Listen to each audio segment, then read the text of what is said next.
Sanibona bafowethu, sanibona ingane zakwethu. Angithemba ukuthi niyaphila. Bafowethu kunento encane ngifisa siyibuke la namhlanje. Ukuthi uyenza kanjani top down analysis with the trend line or horizontal line. Yonke le nto leyo. Alright. Sizokuthatha nje igolide okuyilona engijwayele ukusebenzisa. Igolide lona engijwayele ukusebenzisa. I-market bafowethu into engiyifunde kakhulu la e-market ukuthi ayimfuna umuntu ojahayo, yabo. Ayimfuna umuntu ojahayo, ifuna umuntu onolwazi. Once wanolwazi e-market, you are able ukuthi wenze noma yini oyifuna ukuyenza. Kodwa ulwazi noma ngithi i-knowledge without discipline ifana nento engekho. Ufuna ukwazi lokho. Right sike bafowethu, ngilala ngikhona ngizokhombisa ukuthi uyenza kanjani top down analysis nge-trend line. Mina ke i-trend line ngithanda kakhulu ngesizathu si1. I-trend line I move into emove i-market. Angisho ukuthi amanye ama-indicator noma amanye ama-analysis ayabheka. Bengisho nami into engiprefer noma engibona isebenza kangcono kunazo zonke izinto esenge ngayizama, ngayitesta, ngayicheck, yabo. Okay, ukhumbuleke umthetho we-trend line uthini? Uthi ayithashe 2 point noma 3 point. Isuke qualifier. I-trend line ayikwazi ukuqualifya ngepoint eli1. Lokho nje ngifuna sikwazi lokho bafowethu ukuthi ayikwazi. Kahle kumele ibalance, yabo. Le trend line ngidweba la eblue. Angithi siyabona ukuthi eyinyanga ngithi. Eyinyanga ungayidweba lana i-mining zone kanjena. I-market bafethu kahle i-market mawuzothula uyibukisise kahle. Ayikho nzima i-market. Iqala kuba nzima i-market once wacabanga ngomqondo wemali. Wayeke ucabanga ngokwe-market noma ukubuka ukuthi kuwena i-market ikutshela ukuthini. But waqala wacabanga imali ukuthi ngizoyenza nini imali engaka. Ukwazi vele ukuthi usuqalile lapho wenzani? Usuluzile i-focus. Njoba ubona njalo kuse 1 month lo, 1 month time frame ngiyaqhubeka ngidweba ama-trend line ami. Ukhumbule ukuthi i-trend line ngithe I move kodwa i-market emovayo njengoba ubona. Okwesibili i-trend line ngithandiswa yini? Isimple nje indaba, ngisho ingane encane ngayenza. Mayingaba discipline ibe ne-knowledge. Njengoba ubona kanje la ngidwebile manje lama-trend line nami enyangeni. Sengiyasuka manje ngiyehla. Angithi ngezi top down analysis. Remember, top down analysis usuka kwi-high time frame uye kwi-lower time frame. Angiyona into enzima ungaze uzwe igama mhlawumbe usuthuswa yilona. Right. Ngila manje kuphi evikini ukuthi ubani u1 lento ngithe ngiyenza ngisayikhumbula kade ngicabanga ukuyenza manje ngibuye ngibe busy. So today is Monday. Already igolide selukhiphile ubuy omuhle kabi bafowethu. Yeah, siyachala ikhokhile ngiqambanga. Omuhle kakhulu ubuy ukhiphe nje kuseni namhlanje. Naye i-trend line. Ukhumbule i-trend line ngithe ufuna ithashe 2 point or 3 point. And make sure ukuthi i-trend line yakho iyakwenza lokho ukuze iqualify ukutheni ibe i-trend line. Okunye ushintsha amakhala. Amakhala azokusiza ekuthenini mangabe udweba kanje. Amakhala azokusiza ukuthi mangabe usu-trader uzokwazi ukuthi ublue oka 1 week, ugreen oka 1 month. Uzobuza omunye why mhlambe wenze nge-trading view. I-trading view into engiyithandiswa into yenza ukuthi ngiyithande. I-trading view kumele ngibe kucaca. I-trading view ayiwashake noma ayiwamuvi ama-analysis akho. Ngisho ungashintsha i-time frame. Kanti amanye ama-platform mawufi u-analyze kuwona usuthi uya-switch ilokhu i-time frame uya kwenye indawo uthola ukuthi siyashintsha manje ama-analysis akho yosiwabeka ngendlela yawo. Kanti la ukhiyela kwi-trading view. La uyibeke khona ngisho ngeke 1 minute. Le uyibeke 1 hour uyithola i-1 hour nje. Right. Ngisadweba abantu njalo bafowethu 1 week. Ukhumbule ukuthi sithe 1 week wakhona sizokwenza nje ngamabongo ube blue ngoba senzela ukuthi uma usutrader kube lula. Angithi yabo manje ngisuka kuphi 1 month sengiku 1 week. Njengamanje sengiqedile ngoka 1 week. Yini engizoyenza? Ngizohamba straight manje ngiye ku 1 day. Ukhumbule sikhuluma la top down analysis ngama trend line ukuthi uyakwazi ukuyenza. Yes, uyakwazi njengoba ngenza nje. Imarket bafethu mina ungithatha isikhathi ukuthi ngiyibone no. Lento lena ayikho nzima kodwa inkinga iqala ekuthenini wena ufuna imarket yezinto efuna wena noma ucabange ngemali. Once wacabanga ngomqondo wemali, wayeka ukucabanga noma wayeka ukuanalyze nokubuka ukuthi imarket ithini kuwena. Inkinga enkulu iqala lapho ke. Kanti into ebalekile mina ngokwami ukuthi ube nayo knowledge uphinde ube discipline. Ukhumbule izinto ziyikhomba, yabo? Ziyikhomba. Ngoba uzoba ne-knowledge kodwa ungekho discipline, ayisebenzi knowledge yodwa. So lento ofuna uyenza ibe i-combination. You understand? Bafowethu lento ngiyenza ngothando kusuka kimi ngaphakathi bafowethu nami ngithi ngoba ngihamba ngiyafundiswa. Angiveze nami engikubonayo noma kungisebenzelayo ukuthi ikuphi. Right, njengamanje njoba sishilo. Sidweba u1 day. Nawo u1 day siyawushintsha manje. Siwenza nje umbala wawo, maybe sithi yellow. This long mawuzokhumbula uyela uqamanga mhlawumbe sithi pink ne? Yeah, choose pink. Noma yeah, choose pink ngamabongo. Choose pink. Ukhumbule ugreen okwa 1 month, ublue okwa 1 week. Upink noma ured ured noma pink lo so sho ukuthi okabanona okwa 1 day. Angithi senzani la senza i-top down analysis wenzela ukuthi kube lula ukuthi uthole i-direction ye-market. Remember, without discipline ngeke ukwazi ukutrade. Ngisho ngaba nolwazi olungakanani le-market, uma ungekho discipline you can't trade, you can't make any money, believe me. Right, sila esikhona siya-check futhi manje ukuthi ukhona yini u-point A and point B omunye ku-1 day njengoba nibona sengudwebile u-red. Ngiyawubona, yes ngiyawubona mina omunye u-point B, u-point A and B omunye engawudweba yilo.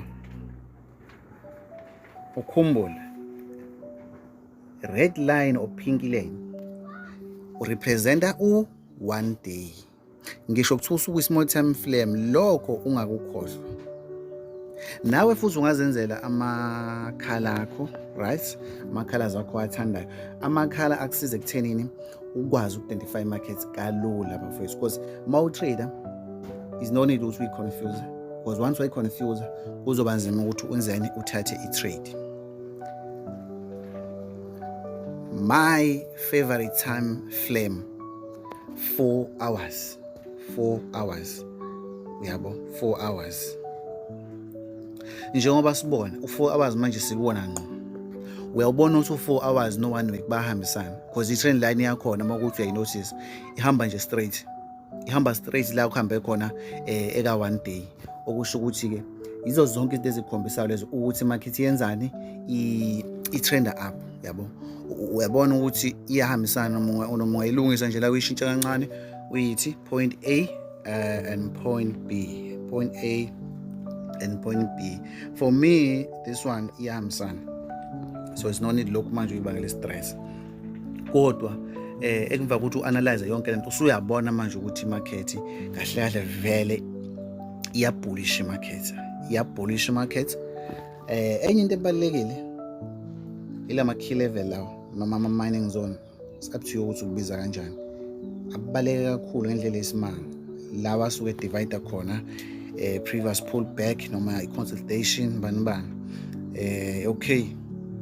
Njengoba ubona manje kunje I prefer ukuthi yonke i-consolidation oyibone market or i-correction uyi-analyze kuzokusiza lokho ukuthi uma usuthatha i-trade, right? Sisuke manje siya ku 1 hour la ngicina khona ukudweba khona ini i-trend line siya ku 1 hour boom 1 hour, right? 1 hour. Yes. As you see guys, uyabona ukuthi igolide liwudedelele ngampela ubhayi manje selenza ama-correction noma selenza i-retest. So sidweba manje bani na u-1 hour. U-1 hour uzokusiza ekuthenini ufuna ukuthatha manje i-trade. Nawe ufuna ushintshe ube nombala wawo. Singathi muphi nje umbala ngazi ngiwusebenzise lana ugreen ngiwusebenzisile, I think blue. Okay, let me check first. Ublue ngiwusebenzisile, ublue ngiwusebenzisile, ugreen ngiwusebenzisile, ured yiwo lo orange wakhona noyellow engawusebenzisanga. Okay, awuthi ngishintshe nje noma ibe orange kodwa angimele ama-colors afane because lonto yenzela ukusiza leyo nto mangabe usu-analyze i-market noma usu-trade, ngoba phela ngeke ukuthi njalo uma ufuna uvula i-trade wena sokumele uqale phansi u-analyze. No. So 100% or 99% i-market is trending up. Sukubonile lokho, right? Okay, into manje ofuna ukuyenza noma umuntu uzoyibuza ukuthi manje pho i-enter ngiyithatha kanjani? Abantu abane-experience, master traders, ama-bank, ukutrade ukuvula i-trade yakho kwi-small time frame kukusiza ekuthenini ungaba ne-stop loss esugabagaba, ungaba ne-stop loss esikhulu esizothi mangabe sikudla sikwenza ukuthi ujuluke. After that usuluza i-focus noma uluza i-discipline mase wenzani ublow i-account. Phela i-account iblow izokuthi ube emotional, ungabikho discipline and ungafuni uku-understand ukuthi kule industry yokutrader some of trade is going to against you, some of trade azokufavor noma azokunika i-profit, right? Njengoba ubona sengi-analyzile ngaqeda sengiyakubani manje u-30 minutes noma u-15 minutes. Mina ngithanda ukutrade kakhulu ngo-15 minutes. Ngithanda ukutrade kakhulu ngo-15 minutes. Yabo manje uthi mawusula, do you have a idea ukuthi market kahle ifuna ukuya ngaphi? Awunayo confusion. Okwakho manje ukuthi ke utrain umqondo wakho ukuthi ube discipline enough. Into elindelekile la ukuthi ngithathe i-trade ukuthi imarket efuna i-drop at least izojika la kule trend line le ka 1 hour, and then make yajika la yangiconfirmela ukuthi mhlawumbe ikhipha ikhandlela elihama noma i-morning star noma i-bullish engafing, ngihlaba ubhayi lana ungazobona ibuya iza la phezulu iyangiprofitela i-market, right? Okay, let me check u-15 minutes as ngishilo ukuthi ngisenza 15 minutes kade siningi because 15 minutes unokungikhombisa mina ama-enter kalula, yabo. Yeah, nazo njengoba ubona nje la ngawudweba nawo 15 minutes mawuthanda, kodwa ukhumbule ukuthi ke i-trend line ka-15 minutes is very very weak because a small time frame, yabo. Kodwa ungawudweba mawuthanda kanje, mawuthanda. Mina ngokwami angiwudwebi 15 minutes, ngiyawuyeka kanje. Why ngiyekile? Ngilinde kahle into ekanje bafowethu. Let me show you. Ngilinde into ekanje, into engilinde kakhulu kunayo yonke ukuthi imarket i-drop kanje, mhlawumbe izojika la noma la. Sometimes yenza like engathi izojika inside when uyitshela usokuzisela imarket la isuke khona ikutesta ukuhlaba nge-trap. So le time i-break down kanje, lesikhathi i-break down kanje uyitshela ukuthi nawe usell mase uyangena, masiphendukana kabuhlungu. So that's why kubalekile ukuthi ulinde confirmation and ulinde retest emarketini emangabe yenza ini i-breakout noma i-pullback, right? Into engilindele kakhulu ile ukuthi market i-drop izifike around la and then masi-actele ubuy. Ngithi yabo clean trade. Angithi yabona ukuthi ke ukuba discipline kusiza kuphi. Le time ngoba ngilindile nje namanje kanje, kumele i-drop la market izifike la if i-serious ngalo buy wayo. Okay, mayifike la ufuna yenze something yana la indika ngamakhandlela mhlambe athile ka buy. Ukhumbule once nginikhandlela elibullish noma shooting noma hammer, sengizothini manje mining zone plus trend line plus ikhandlela. Shuthi manje senginama confirmation amangaki awu-3 noma awu-4 sengingena ngobuy ngine confidence ukuthi okay, let me keep holding this buy. I-target yami very obvious ila bafethu, definitely sure ila kubuzo ungena around la ila uzothi omunye why ngongena ngusele angikwazi ukuvula usele because mangivula usele sengiphikisana ne-direction yemali sengi-against mina i-market remember market is trending up. I-market uma ngabe i-trend up uthatha ubuy, uma i-trend down uthatha usele. Uma ihamba ranging noma sideways we are demander and supply. This one is trending up, ayihambi ranging, so ngilinda ukuthi i-market i-drop izifike la noma around la and then ngithatha ubuy, target yami ila. Clean trade. Ekuseni ibisuka market ngihighlighthele nje ibisuka la market ifike yavula ivule la ngayibuka nje intatha kusa nakho ivule la ivule around la market nakho nasi isikhathi bekungo 12 something ya drop angithi yabona ukuthi ithe mayifika ngempela le trend line le yaqala yanyuka ubuy ubula abanye bangene la, mina ngisabile ungena la because is no khandlela la ebelingikhombisa ukuba momentum kusengangena ngize ngathatha i-risk la. I-target yami kube ile, don't confuse na i-target yami kube ile, so ungayiholdela wena mhlawumbe ngoba nesibindi kwakho kodwa i-target ishayile kamnandi and then siyaqhubeka.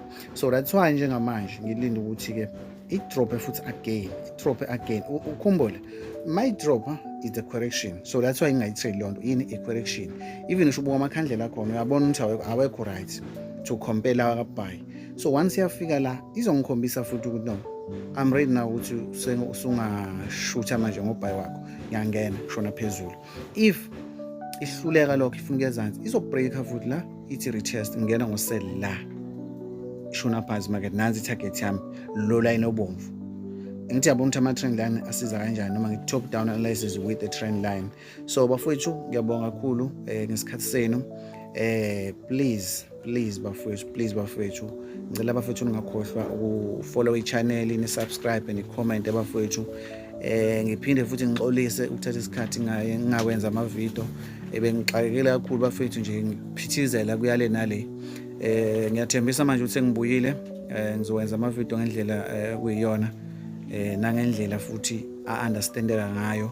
Makukhona la ngachazanga khona kahle anyone vumelekile ukuthi abuze abeke umbono, yes, because i-channel bafethu ingeyethu, singabantu abafisa ukuzenzela imali. Believe me, umuntu osene-understanding ye-forex noma oyiqonda ukuthi isebenza kanjani ngeke umcompare nomuntu osebenza umlongo. Umuntu osebenza i-forex ayalindi inyanga, khumbule lokho. 2 days 3 days enza imali uyayikhipha Friday mayithanda akayikhiphi. Danko.